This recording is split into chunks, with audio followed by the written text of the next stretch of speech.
podcast kali ini bakal bahas terkait trik, Astray, dan KRI. Nah, langsung aja yuk simak podcast kita dari awal hingga akhir.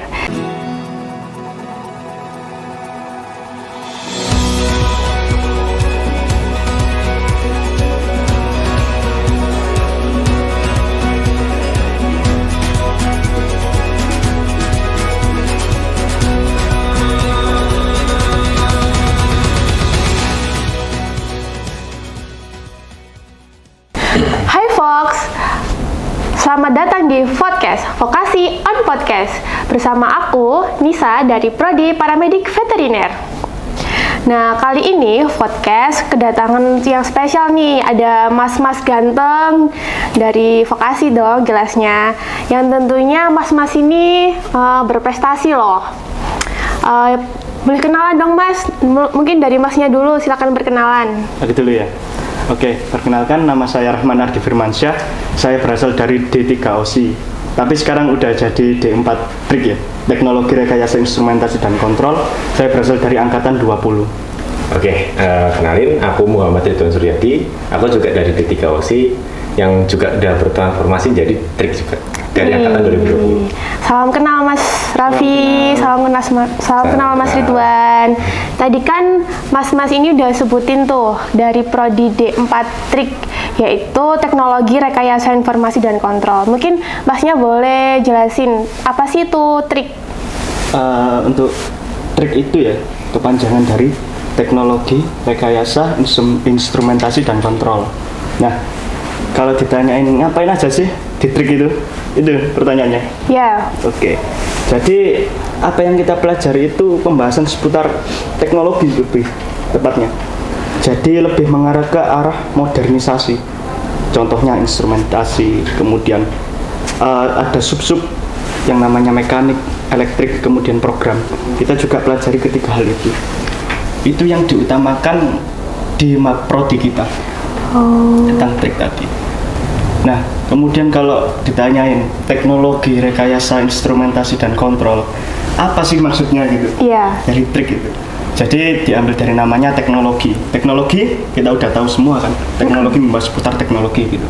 Kemudian teknologi rekayasa. Rekayasa itu sebenarnya implementasi. Mau dibuat apa gitu? Diimplementasikan seperti apa?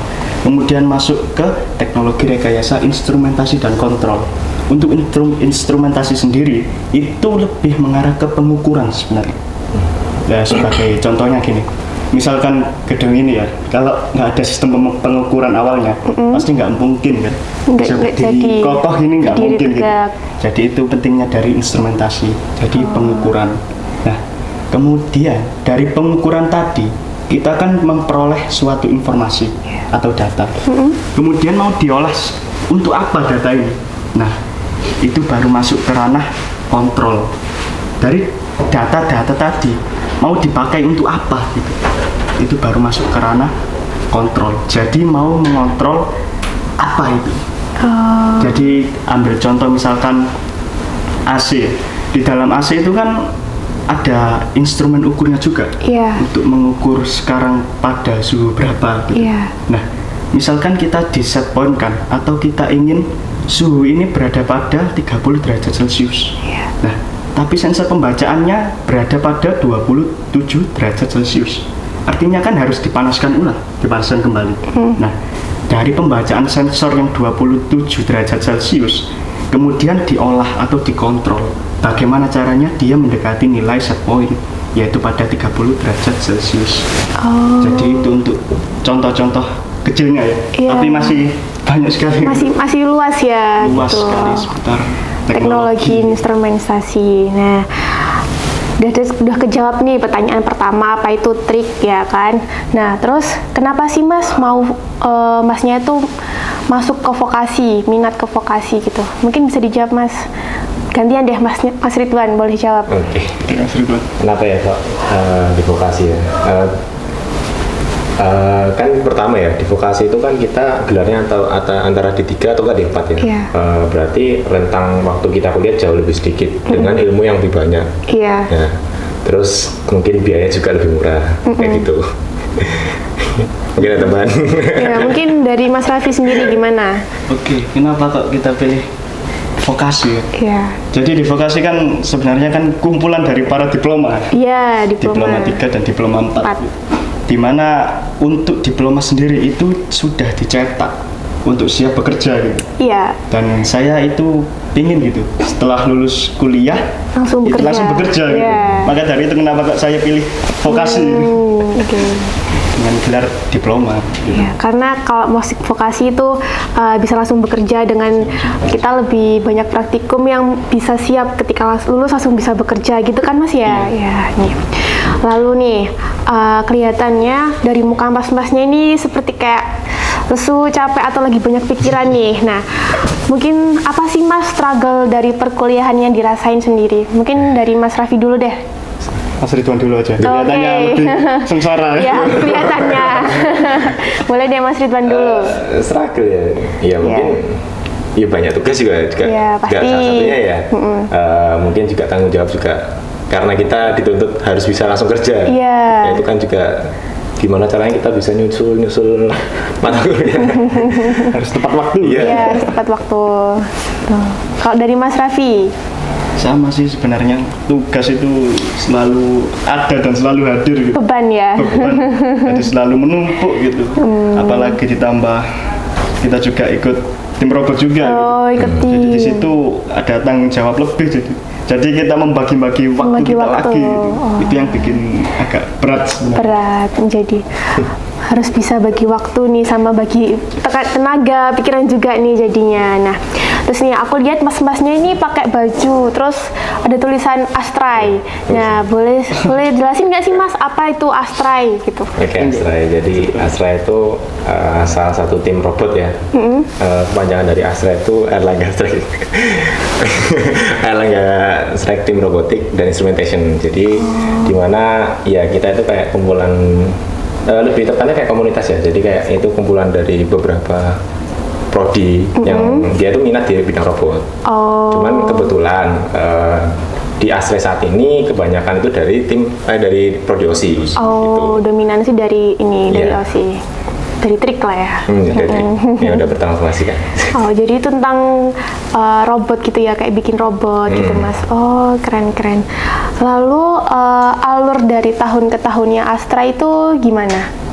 Alur dari tahun ke tahun. Ya, Naik. Mas Raffi dulu deh, boleh. Oke. Jadi Astra itu tercipta di tahun 2010 gitu. Oh, dari 2010. 2010. Lumayan lama. Udah lama sebenarnya. Iya. Dan tetap setelah bertahun-tahun itu Astra sudah memperoleh beberapa kejuaraan perlombaan. Mulai dari robot bola, kemudian yang baru ini adalah SAR, 2 kali berturut-turut Oh, menang terus. masuk ke nasional. Oh, masuk ke nasional. Ini Mas Ridwan. Wih, Mas megang Ridwan yang megang. SAR. Wih, tepuk tangan. Biasa, Tepuk biasa. tangan. Biasa. Terus Mas. Itu. Jadi tahun ke tahun. Jadi sistemnya di Astra itu harus turun temurun gitu. Oh, Jadi kalau biasanya kan ada dosen pembimbing gitu kan. Iya. Nah, dosen pembimbing itu turun secara langsung itu di tahun pertama gitu. Di tahun pertama dosen pembimbing itu turun dengan penuh tenaga, penuh Semangat. gairah, semangat, bahkan sampai turun tangan untuk memegang robotnya langsung itu di tahun pertama waktu tercipta. Nah, setelah dari situ harapan dosen adalah ilmu yang diajarkan oleh dosen kepada mahasiswa di tahun itu diteruskan ke tahun-tahun berikutnya oleh para mahasiswanya. Iya. Nah, jadi kita itu sebenarnya dapat ilmu di Astra itu dari cutting gitu, dari turun temurun untuk melanjutkan robot ini bagaimana kan setiap Iya. tahun juga rules perlombaan robot itu juga Berbeda, berubah-ubah iya. gitu. Tapi tidak lepas dari pengawasan dosen juga. Dosen sangat-sangat Mengawasi. mengawasi dengan baik gitu. Iya. Jadi tetap meskipun udah ada cutting yang membimbing kita tetap butuh bimbingan dari dosen. dosennya. Oh, jadi turun temurun nih. Jadi ilmunya turun temurun yang dari dosen, akhirnya juga kita baca dari cutting, tapi tetap dalam pengawasan dosen tersebut. Nah, terus kasih tahu dong Mas, kegiatan apa aja nih yang biasanya dilakukan dalam Astray? Kalau emang kita lagi gak lomba ya, biasanya kalau kita lagi gak lomba itu kebanyakan riset. Jadi mengembangkan robot ini gimana caranya ketika nanti dia lomba itu udah optimal. Oh, gitu. Selain riset juga kita juga ada beberapa kali ngikut perlombaan di luar lomba utama gitu. Oh, lomba utama. Jadi selain lomba juga ngeriset ya, biar nanti waktu lomba itu udah bener-bener sempurna gitu. Udah ready lah. Udah ready robotnya. Oke. Terus mungkin nih Masnya bisa sharing nih cara masuk ke Astray itu gimana, promosi gitu. Cara masuk ke Astray ya. Sebenarnya cara masuk ke Astray itu belajar. Belajar tentang apa nih Mas? Belajar, jadi apa yang harus ditekunin? Spill aja ya, maksudnya apa aja yang jadi bahan pendaftarannya Astray itu, kayak misal kita ada gambar mekanik. Gambar mekanik itu contohnya kita mendesain sebuah papan tulis lah, atau enggak spidol gitu, tapi dibuat menjadi 3D design gitu. Lalu ada namanya wiring, jadi kayak kita belajar menggunakan software membuat wiring kabel pengabelan seperti itu. Terus yang terakhir ada program, jelas kita juga harus belajar program. Oh, nah itu teman-teman yang mau join nih ke Astray, tadi udah di-spill sama Mas Ridwan syarat masuk Astray. Masuk dong. Terus kan tadi Masnya udah spill nih lomba-lomba, kan ada tuh lomba kontes robot Indonesia, pasti Astray join nih pasti. Nah, tahun ini tuh gimana sih sebenarnya Astray dalam KRI 2022 ini? Oke. Jadi gini, sebelumnya kita harus tahu ya KRI itu apa ya. KRI itu kan kontes robot Indonesia. Kontes robot ini kan diadain oleh Puspesnas, jadi Pusat Prestasi Nasional ya. Jadi setiap tahun itu Astray itu pasti ikut namanya dengan lomba KRI itu. Nah, sedangkan lomba KRI itu kan ada beberapa divisi. Jadi ada divisi KRTMI, KRSBI beroda, KRSBI berkaki, KRSRI, terus ada lagi ya dua ya. KRI ya Mbak, sini aku lupa. Ya, pokoknya ada 6 lah totalnya. Nah, dari Astray sendiri itu kita cuma majukan 2. KRSRI sama KRSBI beroda. Jadi setiap ini ya anggapannya Astray KRI ini lomba tawonannya Astray lah. Oh. Jadi setiap tahun harus ikut. Setiap tahun pasti ikut nih Astray-nya. Oh, gitu nih. Terus divisi robot apa yang diikuti oleh Astray UNER itu? Tadi ada KRSRI sama KRSBI. Yang tadi. Kalau KRSRI itu kontes robot SAR Indonesia. Jadi kontes robot ini kayak kita itu mencari jalan untuk madamin api. Jadi kita diberikan labirin lah. Kita disuruh nyari jalan gimana api itu padam. Kalau KRSBI itu ya kayak main bola. Jadi banyak-banyakan gol-golan lah gitu. Oh, robotnya. Oke. Menarik ya lombanya ini. Pasti join Astray bisa ikut lomba menarik ini teman-teman. Join dong. Jangan lupa join ya. Terus bagaimana sih kilas balik Astray di KRI tahun sebelumnya nih? Mungkin kilas balik. Tahun sebelumnya. Kamu lah. Rebutan nih. Mas Ridwan kayaknya lebih tahu. Tahun sebelumnya dalam KRI ya? Iya. Jadi kayak ya sama sih sebenarnya. Cuman kalau tahun lalu itu kita ada 3 divisi. Ada divisi SAR yang tak pegang sekarang, ada divisi bola yang dipegang Mas Raffi, sama ada divisi tari. Tari. Tapi alhamdulillahnya yang kita setidaknya kita masuk 1 ya. Untuk nasional kita masuk SAR itu. Masuk SAR. Itu final. Nasional. Kita masuk nasional. Jadi nasional. Kan mungkin ya dalam satu divisi itu kan ada mungkin 100 tim. Itu cuma diambil 24. Jadi lumayan berat sih sebenarnya. Penuh perjuangan tuh pasti masuknya. Keren nih bisa masuk ke nasional loh teman-teman. Nah, terus dari lomba-lomba ini kan pasti ada persiapannya tuh. Apalagi bisa tembus ke nasional gitu. Terus gimana sih Mas persiapannya Astray untuk bisa mencapai final hingga sampai tembus ke nasional sendiri? Persiapannya Astray ya. Jadi Ya tadi ya, jadi ketika kita tidak lomba itu kita lebih banyak melakukan riset terhadap robot. Jadi gimana caranya robot itu bisa bergerak secara optimal, bagaimana robot itu minim error. Iya. Lalu yang kedua disiplin waktu. Ini terutama disiplin waktu harus. Jadi kita harus bisa bagi waktu lah antara kapan kita kuliah, jadi kapan kita asrai gitu. Kalau emang nggak bisa organisasi lain ya udah 2 aja gitu. Iya, Jadi kita harus bagi waktu. Ya, harus pinter-pinter bagi waktunya nih berarti. Oke. Keren sih, persiapannya juga penuh effort nih mas-masnya nih, bisa ditiru guys. Terus bagaimana sih mas perannya dari dosen, alumni atau cutting tadi dalam komunitas Astray sendiri? Oke, terhadap antara dosen para senior. Iya, para senior. Oke, untuk dosen sendiri, dosen itu harus selalu ngawasi gitu. Harus ada pengawasan. Pasti dari harus dosen. ada. Harus, meskipun kita di perkuliahan belajar juga kan tentang elektronika, tentang program, tentang mekanik juga. Tapi namanya juga mahasiswa itu tidak luput gitu dari kesalahan. Masih belajar juga. Tetap kita itu masih belajar gitu. Iya. Dibandingkan dengan para dosen, dengan para senior yang pengalamannya jauh lebih besar gitu. Iya. Jauh lebih banyak, jam terbangnya juga mereka lebih banyak juga. Maka dari itu kita tetap butuh bantuan atau dukungan dari mereka.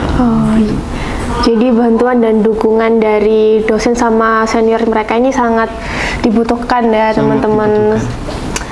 Terus nih kalau lagi lomba, gimana cara mas-mas ini bagi waktu belajar perkuliahan atau mata kuliah sama lombanya nih? Seru nih. Mungkin dari Mas Raffi dulu deh. Oke, kalau dari aku ya, terkait mata kuliah kan banyak gitu. Iya. Tugasnya juga banyak. Kemudian apalagi waktu itu juga bertepatan mau lomba KRI itu.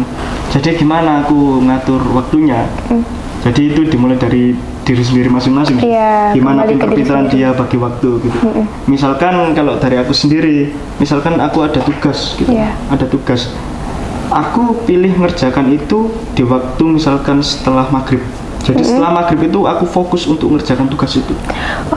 Dan aku harus ngerjakan itu dengan cepat gitu. Harus cepat selesai. Cepat, kemudian kalau sudah selesai baru aku lanjutin ke robot. Baru lanjut ke robot ya biasanya sampai jam berapa? Iya, biasa. Malam lah. Sampai malam lah. Malam menjelang pagi. Lagi menjelang pagi gitu. Terus paginya kita kuliah lagi. Iya, kuliah lagi. Terus dapat tugas lagi, akan berputar seperti itu terus. Udah circle-nya emang.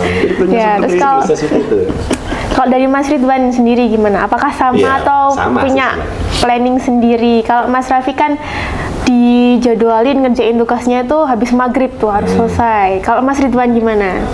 Hampir sama sih sebenarnya. Cuman nggak terjadwal. Tergantung mood.